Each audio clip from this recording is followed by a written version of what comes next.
100 years after one generation of Irish women won their battle for the right to vote, another generation has used the ballot box to deliver a thunderbolt that will echo for years to come. The emphatic decision of the Irish people to remove the Eighth Amendment from the Constitution is perhaps the most remarkable referendum result since independence.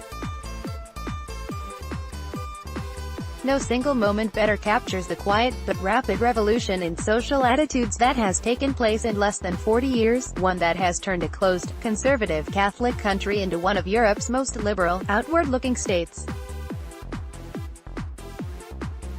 With powerful symmetry, the result turned the 1983 referendum on its head.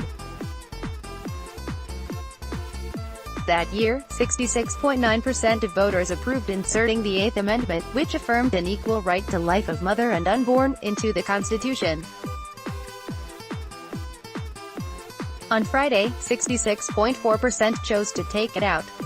The past 35 years have tested those who believe the Constitution is a living document.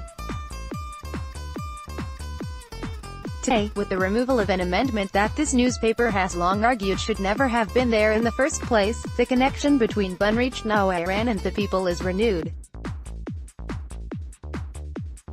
What was once the state's most divisive issue is now nothing of the sort. The yes vote was a cross-section of Irish society. Men and women, young and old, urban and rural. As a lens through which to view Irish politics, the liberal versus conservative cleavage is increasingly meaningless. At the same time, a third of the population voted no, far fewer than many expected, but a significant share nonetheless. It would be wrong to think those voters are any less compassionate or caring than any others, and their views will continue to be a factor in Irish politics, if no longer on this issue. Results like this don't come about overnight.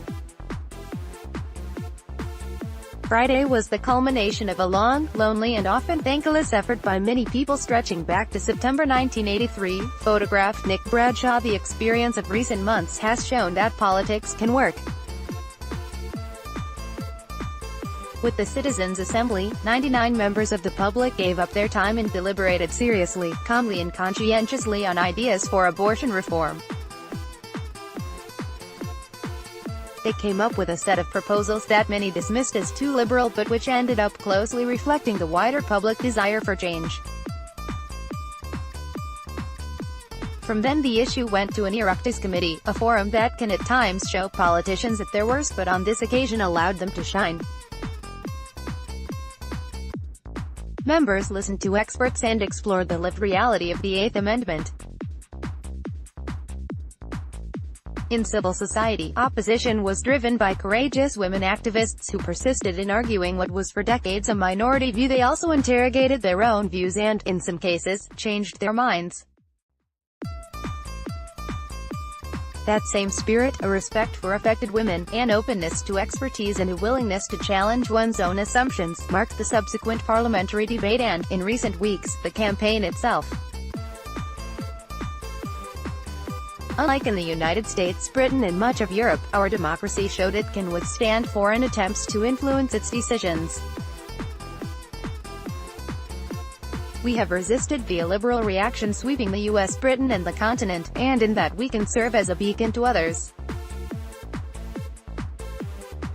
Results like this don't come about overnight. Friday was the culmination of a long, lonely and often thankless effort by many people stretching back to September 1983. Credit must go to those who opposed the Eighth Amendment from the beginning. In politics, for much of the past 35 years, that meant the Labour Party and the wider left. In civil society, opposition was driven by courageous women activists who persisted in arguing what was for decades a minority view. More recently, it included the leaders of Fine Gael, Fianna Fáil and Sinn Féin. In particular, its ranks were swelled by a generation of young women who refused to put up with the cruelty and second-class status the amendment imposed on them. Men voted strongly for yes last Friday, but ultimately this result belongs to the women of Ireland in 1983. One of the arguments against the Eighth Amendment was that it would alienate many in Northern Ireland and entrench partition. Today, the imminent repeal of Article 40.3.3 opens up a new breach. While the Republic is extending abortion rights and steadily liberalizing in other areas, women in the North will continue to live with one of the most restrictive regimes in Europe. That should make the North the focus for a generation of activists who can now see what it is possible for them to achieve. The 2015 referendum on marriage equality demolished the notion that young people cannot be mobilized and energized by a political cause. If that spirit can live on in our politics, so much the better. Taoiseach Leo Varadkar in Dublin Castle. Photograph Dara McDonnell. The Oireachtas now has a clear mandate to legislate for the abortion regime proposed by the government. It should take the time needed to get the law right, but no more. We have waited long enough already. Those politicians who called for a no vote are entitled to their views, but they must respect the will of the people. Men voted strongly for yes last Friday, but ultimately this result belongs to the women of Ireland. It was women who ran the yes campaign, women who gave it its animating purpose, and women who, through their medical and legal expertise and their powerful personal stories, persuaded us to face up to a reality that could no longer be avoided.